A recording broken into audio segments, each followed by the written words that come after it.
everyone, and welcome to You're In Detention. You're joined by Kerry and I today, and we've come to talk to you all about ADHD versus relationships, and it is a mammoth topic that we are going to be covering today. But can we just ask for your help before we kick off today? So we've had so much feedback from you saying that you really enjoying the content of the podcasts, and you've had so many of you coming up to us saying that you're not having New Year's resolutions this year and you're guilt free into January, which is amazing. So we're really enjoying all of that feedback. We want our podcasts to be heard by so many people though that need to hear it, or somewhere they need where they can relate to topics we're talking about. So please, can we ask that if you're enjoying our podcast and you're subscribed to these and you're listening regularly, please can you share the link to the podcast within your network, because it will really help us get extra reach and get our stories to people that need to hear them. So that's just our ask for you today, and we would really appreciate your help with that. So anyway, I'll let Kerry say hello for a minute. Your rest from me. Hello. And yeah, just to concur with what Joe said. I mean, we've had so much feedback about the podcast and things that people want to hear. And the number of people that I've spoken to and just shared the link, and they found it super helpful. So I think anything we can do just to make sure that everyone's got access. Because we've had some brilliant conversations and some amazing guests as well. Yeah, it has been good. And we Mhm. are planning to do I think we're going to plan to do about 20 podcasts in this series. So we've got all sorts to talk about coming up in the next few weeks, to include RSD, which is one of our biggest topics. So all sorts coming up. So watch this space. But as I say, today we are talking about ADHD and relationships. So that could be romantic ones, friendships, or family, because ADHD doesn't just show up in one area, it shows up everywhere. Yeah, and if your relationships have ever felt confusing or like you're trying your best, but something just feels off, I think this is really going to make a lot of sense. Hmm. I think people think that ADHD is just forgotten things, and but it really affects how we connect with people and how we communicate, how we deal with conflict, how we show up for our friends, and most importantly, how we handle our family. Yeah, and I think it's when you look back, you can probably see the patterns. It's just that no one explained it to you at the time. Hmm. So we're going to talk about hyperfocus, dopamine, disappearing acts, guilt, all the fun topics, people pleasing, inconsistency, all the things that shape how we relate to people. Mhm. So ADHD in relationships just basically means everything is moving way too fast, or it can be too slow. So like fast emotions, really like fast attachments to new people or people that you find really interesting, um, fast overwhelm with situations, but then slow processing and like slow admin, and also even slow recovery from arguments. So I get what you're talking about when you say the fast bits, but with the slow bits, what do you mean by that? I think for me, maybe it's when you're talking about being slow, it means maybe you're just being a bit awkward or avoiding. Hmm. I think slow means like someone asking you something in an argument and your brain can just like freeze. So like what you want to say, and you've got all this stuff to say, but you just lose all the words, and it's so frustrating because you can't get them out in that argument because the conflict is just too much. Or someone might ask you to do something like real simple in a relationship, like I mean, how many times have I talked about like something administrative, like go and post a letter or pay the council tax bill or anything like that, but you just can't start. I had a situation over the new year actually, which was I had to sort out this Eon because we moved house in October and my job was to sort out the electricity. So here we are in January, and there were still like queries coming back because we had solar panels and it's quite complicated. And and Eon were like firing letters through the door saying like, please can you give us this information?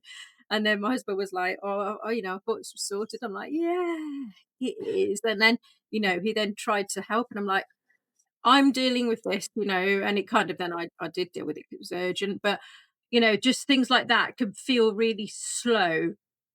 and because you can't really start it. But it's not because you don't want to, it's just because you like task initiation can be slow. So, after an argument, a neurotypical person might calm down really, really quickly.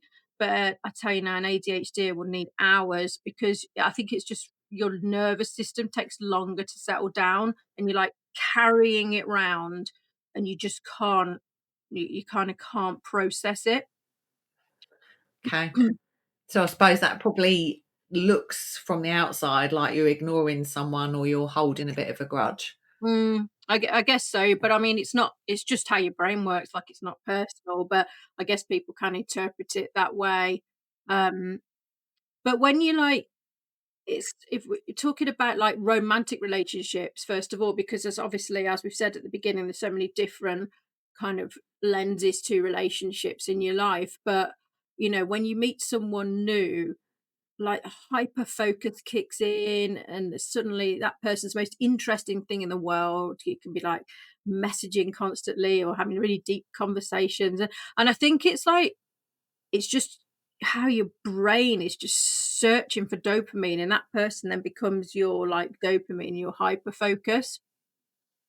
Yeah, and I bet that feels for them really intense in a really good way, but very intense at that time. Mm.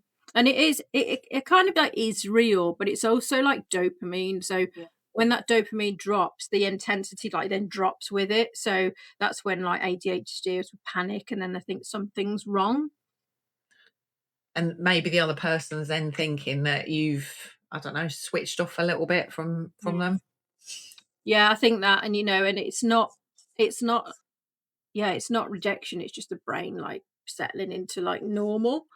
Um, But definitely, like, this is where the dopamine chase starts. Like, ADHD brains hate feeling flat. So when, like, the excitement fades, it can feel like the relationship is fading too. But that's not true. It's just the brain, like, adjusting to where, to the norm. Yeah, and I suppose, but from again being labelled, maybe people are thinking that's it feels a bit inconsistent because it's gone Hmm. from here to here. Yeah, I think so. It's always so quick, isn't it? It's like all or Yeah, nothing. And I think because we bond like really quickly with people, we're also like easy targets for people who like come in strong, like love bombing, because that like feels familiar. And then put on top of that like masking and how that turns into people pleasing, like trying to be the easy partner, like avoiding conflict and apologizing for things that we haven't done or that are not ours to apologize for. It's yeah, it's really quite challenging when all those things play in at once in a new relationship. yeah, and I think maybe and the other person's probably thinking, "Why do you keep Mm, apologising?" Especially if they can see that it's not something you've done, it's not your fault. mm. Yeah, I think we like genuinely think that we are the problem. So it can be really challenging in romantic relationships, and of course then you know when you have been in a relationship for a period of time and everything then is settled down and normal, it's trying to, when your brain's deciding that, oh, actually this is all far too normal and too calm and too stable now for me, and I think we're going to go on a little bit search of dopamine. Actually, I think having that knowledge allows you to go, right, okay, that's just my brain's just tricking me into thinking that I need something else. And then other people, other relationships can start to get more interesting. So I think it's having that knowledge about how ADHD and your brain actually does affect you is really, really key to being able to keep your relationships and keep them like healthy. Because if I look back over my past, I have had relationships where they've broken down, and it's just a pattern. Like my brain is just like, right, this let's just throw everything away now. Now you're just sorted and you're normal and you're okay, everything's good. No, let's just rip this up completely. And like, as you know, I wasn't diagnosed till later on in my life, so I was 47. So when I look back over my life, you think, well, you could just see clearly that that's happened to me. And knowing about that now means that I can actually manage that. But not knowing is just really, really, really challenging. So, but yeah, it does, and there is definitely a link between relationships and also more toxic relationships because of the people pleasing element. Like we've said, it's so easy to get into relationships where you're just constantly trying to please the other person because you feel like you're not good enough, or you're trying to be this masking, trying to be this fantastic person, trying to please everyone. Um, yeah, it's complex, isn't it? Yeah, and I think that recognizing, I mean, you touched on like constantly apologizing. So even when you've not done something wrong, but I think that then if you're not noticing that trait, Mm. that carries on until it is, well, it must be you. You must be a Oh, problem. yeah. Yeah. It's definitely that is it. Because, when you have ADHD, you're so hard on yourself that no matter what's happening around you, you can always find a reason why it's your fault. Um, and that's really, well, it's quite destructive in a relationship. So you can, end up staying in a relationship that isn't right for you, or you end up, or you leave in a relationship that is right for you, but your brain's just almost like a law upon itself, and that search for dopamine is so destructive. So it's learning to see the signs, and then when your brain does that, you can actually say, right, okay, I know what's happening now, and actually, right, I'll start cross stitch or playing the piano or whatever it is, something that's going to give you that dopamine. But that's really all it is your brain searching for that. Moving, I mean, it's romantic relationships are one thing, but friendships, Mhm. oh dear. I mean, the amount of friendships that I've definitely lost over the years from this out of sight, out of mind mentality that I have. Like, friendships are, I can care like deeply about someone, but it doesn't mean I'm going to reply to a text. And I can not reply for a text for weeks. And then if that person then doesn't get in touch with me again, I'll then think, oh, it's too late to reply now. I'm going to look ridiculous. And then so they don't get in touch with me. And then that friendship just fizzles out just for no reason other than they're just not in my kind of day to day vision. So I don't, it's not that I don't care about them. It's just that they're not in my consciousness. Yeah. Yeah, and I suppose for them, it probably feels a bit, well, you've not replied, so you clearly don't Mm. care about my message. Yeah. Um, but I mean, a lot of what you were saying when you were talking about romantic relationships, I can see really resonate. So I think we've got a really good friendship. Mm. And I can see, like, when we have conversations, and it's, you can see sometimes you're internally battling, oh, that, okay, oh, I didn't do that.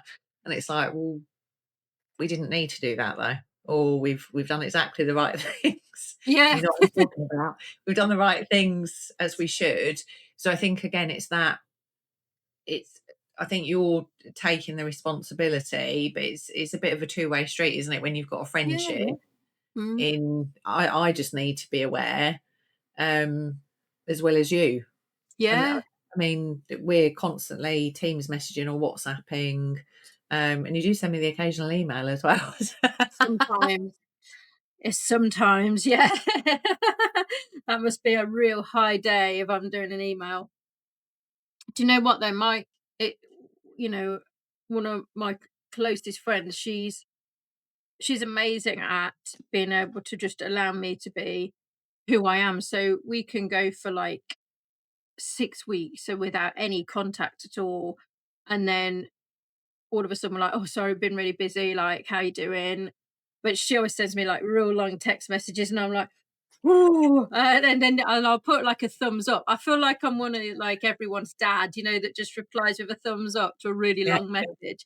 She knows what I'm like though, and she knows that that's just how we are, and that's, I think that she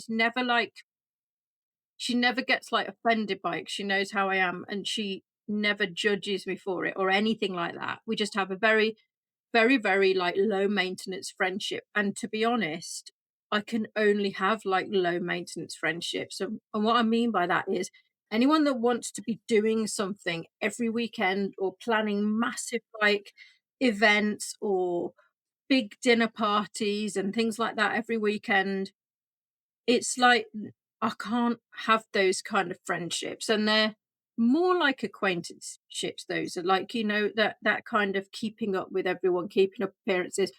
I can't do that. I'm not interested in that. And having a few close friends that understand you and that just give you that space to like not reply. I mean, me, my friend, I had to call her this week to sort out some flights as we were going away, and, my husband was like, We wanna book these flights, can you speak to Julie?" And I'm like, "Yeah, all right, yeah, all right." And, I said to her, "Right, I need to give you a call because my husband has been asking me to call you for 4 weeks now." And so I messaged her, I says, "Right, I'll call you tomorrow." And then at 10 o'clock at night, I messaged her and I went, "Yeah, I'm called." And she was like laughing because she's as bad as I am. Like, we're so terrible. And it took 3 attempts. And in the end, I had to set an alarm on my phone yesterday to call her. And then we actually managed to sort it out. But like, we're both terrible at just being able to just keep in touch. But we went away last year, and my my friend that I went away with last year, we met when we were 16. We were on YTS together. We're both terrible, left school with nothing, hated school. And we were like really, really close. And then we had about 10, 15 years where we just kind of like drifted apart because life got in the way and stuff. And then last year we kind of got back in touch. And then we went away to Greece for a week because we just thought like everything's trying to get together is really difficult. So we just cleared off for a week. And like no time had passed. Like, and it's just those kind of friendships are just worth the weight in gold Yeah, to you because you can just pick them up. There's no judgment and there's no expectation. yeah, yeah. I think it's the understanding on each side and taking each other for Mhm. what you Mm. are, how you think, how you act, and just getting it. And I love that. I know. I think when you also go through difficulties in life, Mhm. then you really know who your friends are anyway. I mean, going through a divorce will let you know who your friends are immediately. Going through any kind of like sometimes through going through diagnosis, will also how your friends, close friends, react to that is really important and can also change that. Change your friendship. So there's lots of different elements, isn't there, to how your friendships kind of play up in your life and how your friendships change. Yeah, I don't keep in touch with anyone from school because again, I'm so bad at keeping in touch that unless someone really kind of makes that effort to stay in touch with me, I do find it really hard and have lost really, good friendships over the years. But I think, but if they were that good, then we wouldn't really, even if we lost touch, we'd get back in touch, no problem. But I think that's why you don't have lifelong friends, I feel like, not so many. yeah. And I think also you've got things like social media and I used to you'd have all the people had been your friends, but it was people you went to school with, but you might not have spoken to them for 20 years. You Mm. might think, "Oh, I know them super well." Just like, "Well, I still haven't spoken to them for 20 years. I just see lots of pictures." Yeah, that's it. Yeah, No, it's like I don't know, it's kind of sad, isn't it, really? But you just think, look, people are busy.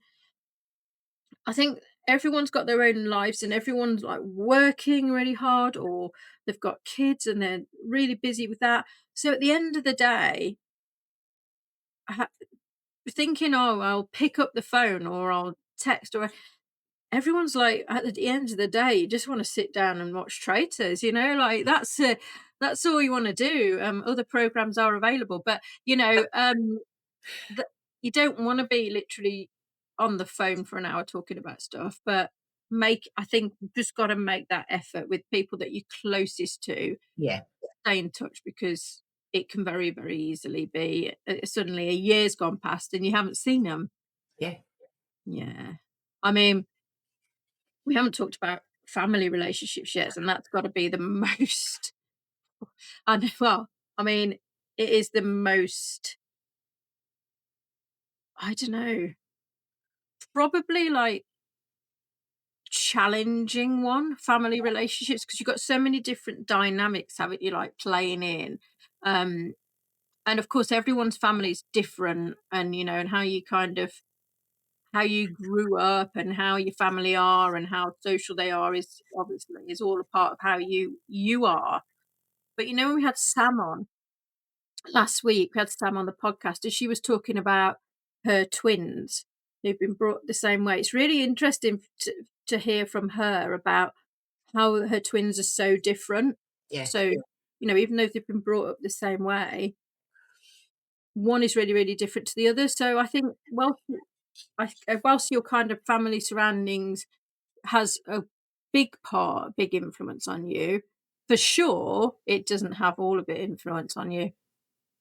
No, no, and I think there's a real difference. I think, speaking with Sam was absolutely brilliant. So Sam's been super involved in everything that we're doing, big advocate for Messy Minds. But I think there's a real difference for someone who's parenting now, and really understands that there are differences with kids. But going back, I mean, we've talked a lot about your diagnosis wasn't until you was 47, but you were a child. So in I mean, that's your first relationships, isn't it? Family, Yeah. undiagnosed, but clearly had ADHD. Mhm. But there just wasn't the knowledge or the language or any of that at that Yeah, I time. know. I saw a reel the other day on Facebook, and it really stopped me in my tracks. Like normally, I'm just sitting like laughing at reels, but this one actually, it may, I don't know, it really just struck a chord with me. And it was a picture of a little kid, and it basically said, if you knew how much effort an ADHD child was making, you would never tell them that they made no effort again. And it was just like I thought, oh gosh, I can relate to that so much. But I mean, I was awful as a child because my obviously my ADHD was undiagnosed, Mhm. and also not just undiagnosed. No one was really aware of it, and certainly I wasn't, and my parents weren't. And so, I think when I hit I was okay in junior school because there was a lot of like learning through doing. I felt more in junior school. I didn't seem to like struggle so much in junior school, but when I hit secondary school, that I found that incredibly difficult, and, because it's sat at a desk, it's taking in information all day, every day, and I kinda just got to the point where I'd, like, almost just checked out of it, and therefore I was distracted at school, I distracted other people, I just wasn't able to learn, so then I was bored because I'd lose track of what people were saying to me, but I think, my parents found that very difficult, Yeah.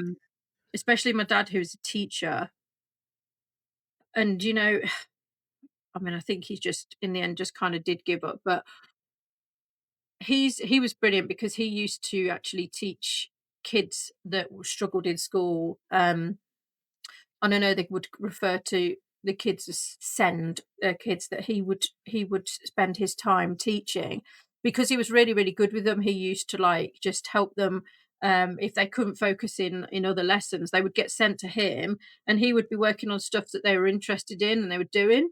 But I think the education system made it so that he had so many, like, targets and things that these kids had to hit, and he was just like, "Well, I can't do this job." It's unenjoyable because you're just trying to force these kids to do something they're just not naturally good at doing.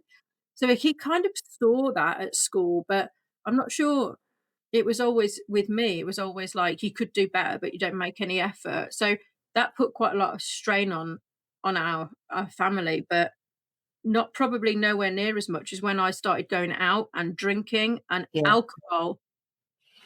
just changed who I was, like, completely. I think it just takes you to that place where you can kind of escape everything, and so everything in my life when I kind of well, probably I was like to say when I turned 16. I like to say when I turned 18, but it wasn't because they were the days of NUS cards where you could write your own date of birth on, but, um, it was extremely destructive in my life, going out drinking all the time because I've it got all the dopamine, you got all the hits from that, all the going out and having fun. And yeah, I think my parents, of course, they really struggled with that because I would come in at 3 o'clock in the morning. I would have been loud, I didn't care about anything or anyone, as long as I was having a good time. And that went on for quite a few years. And that must have been incredibly like challenging for them. It's just uncontrolled ADHD Yeah. completely. And I think, and back to the point, I mean, at that time, it wasn't readily recognised, was it? There wasn't a Mhm. discussion about it. It was just, kids were either naughty or acting out. There wasn't Mm, a, well, actually, should we look a bit further into this? Is there a reason that sits yeah, behind it? And mhm, then that leads to you not having the, oh, okay, if I behave like this is why I'm behaving like this, or yeah, giving you the tools to equip yourself to make a different choice. yeah, that's it. Yeah. It's like I'm like, I think I was so impulsive as well. So like, but they didn't know whether I was going to come back to the house with 10 people or whether I was going to come back to the house with a traffic cone. Like you didn't know, they didn't know what was going to happen on that evening. And like, no matter how much they would say, and that's why I think I ended up moving out so at such a young age because there's so much like friction. So, I mean, they have been through it all with me. And, I think it just got to the stage where they were like, why is she like this?" And oh, rightly so. I mean, if my kids acted like that, I'd be like, "What are you doing?" But it's just, completely uncontrolled ADHD and not even uncontrolled. No one really would have known what was No. causing that. Because if you look at people's with addictions, a lot of them have ADHD, so it could be addicted to drugs, gambling, alcohol, smoking. I mean, I used to smoke when I was younger, and it's until I got pregnant with my first daughter, I was smoked all the way up until then. Again, like, and then I've replaced that addiction with it's Pepsi Max now. Like, I don't know, everyone will tell me off for that, but it's better than smoking. But like, it has to. I know with you, Kerry, if I'm on a meeting with you, I'm like midday. I need to go and get. I need to get Pepsi Max out of the Yeah. fridge, and you're like, okay, sure, off you go. Um, but it's just your brain just searching for what it's looking forward to and what it thinks is a reward, if you like. Weird. How I'm talking about Pepsi Max when we're talking about relationships, I'll never know. But that is where this podcast goes, isn't it? But it's a routine and it gives you something. It's something that I know you look forward to. And it's interesting because we speak, I will always think of you if anyone says Pepsi Max to me. Interestingly, if I go out to any fast food restaurant, I'll be like, oh no, that one doesn't do Pepsi Max. No, don't come But here. we'll talk, and you'll quite often use that as a reward. Uh-huh. So I'll do this, and then I can go and have a Pepsi Max, and I'm like, okay, Yeah. well, I know what works for you. And it's often in those times we'll be like, right, okay, well, we'll get this done super quick, so you can go and have your Pepsi Max, and hopefully Yeah. get Lola a treat as well, Joe. Yeah, obviously. But I think that kind of replaces when I was younger and I had no structure in my life. I mean, I've always worked incredibly hard. Like with a day after I left school, I started work. And the day when I started work, I had two jobs and I had two jobs until I was about 42, 43. That's a lot of jobs when you've got two kids as well. And I've studied and I've done all sorts of things like that. So actually ADHD is fantastic once you can use that for positive things. But I think it's that, it can be incredibly destructive for those around you when it's uncontrolled and unmanaged and unknown. Yeah. But yeah, it's so challenging. It's things like as well, until Moonpig was created, I mean, most people in my family had never had a birthday card from me, consistently throughout their lives because it was just so it was just like, I have all the intentions.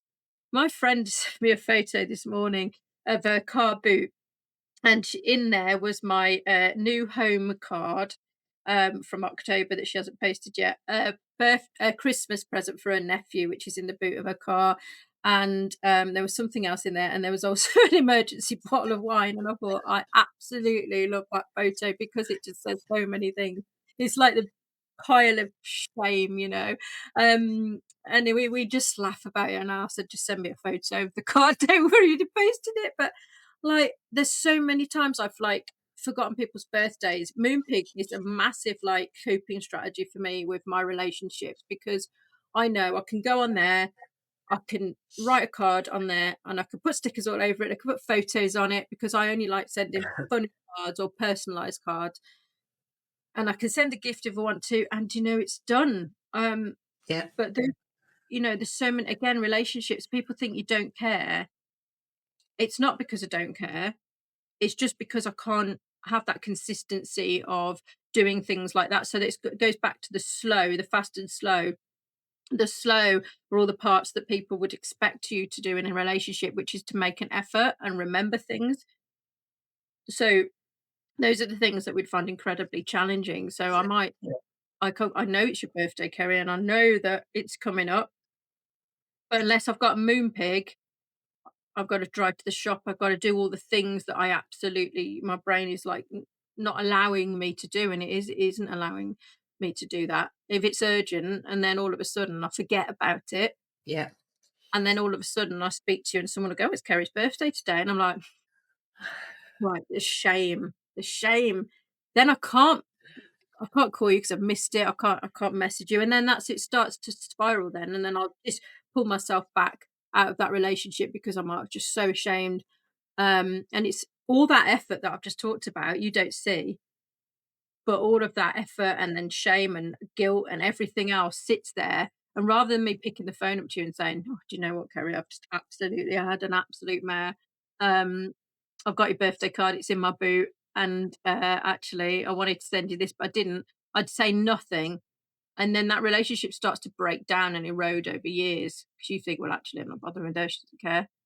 yeah, And then you send me a birthday present and I'm mortified because you can manage to do it and I can't. So I think just all these little things that there's lots of things that build up a relationship, isn't there? And I think a lot of them require effort and they require you being present yeah, and they require you to remember things when yeah, someone's not in front of you. yeah. So, from your experience, I'm genuinely interested whether you noticed any of this or you had any strategies before diagnosis. But I suppose what helps you with these? What's some practical things you can share? Um, I mean, I guess, yeah, it's a hard question. I think because it really depends on your situation.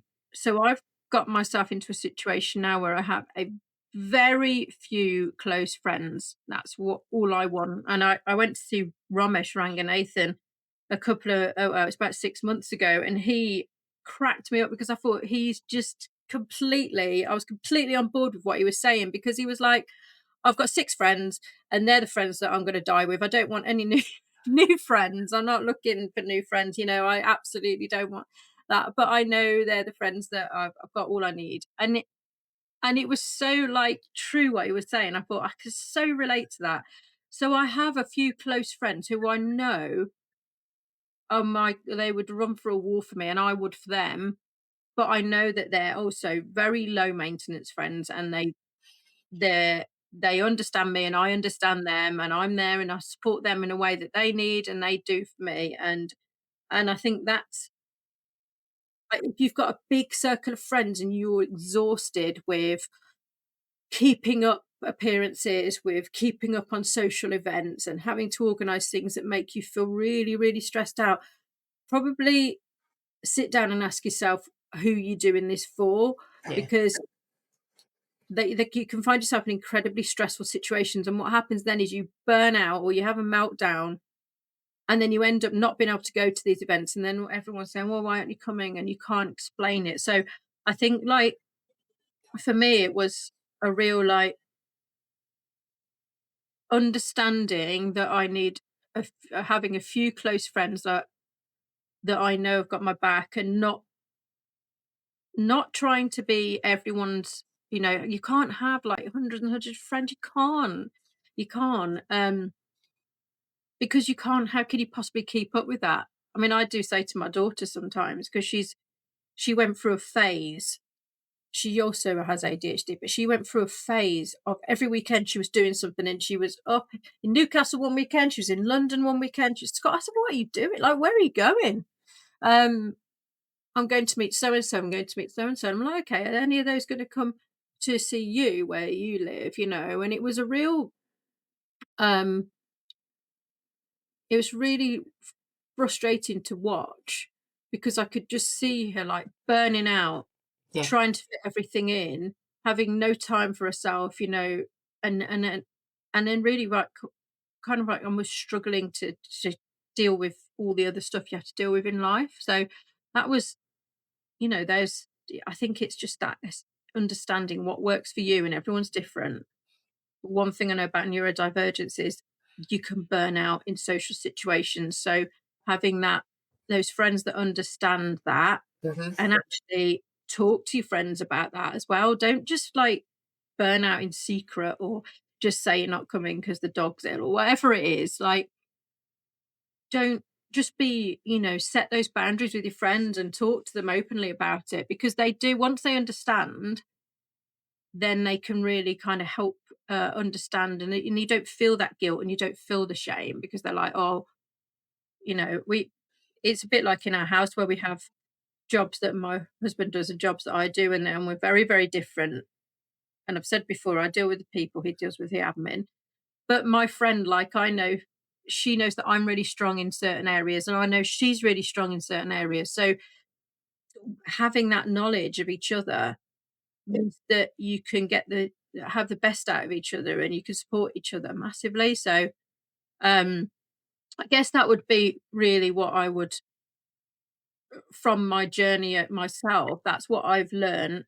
I've also learnt to use Moonpig, and that has been, I reckon I was their first customer, and I reckon I literally am probably their leading customer on Moonpig. I feel like I should have shares in it, but Moonpig, things like that, things that help you, like, I'll get reminders on Moonpig, and I'm like, "Whose birthday is it now?"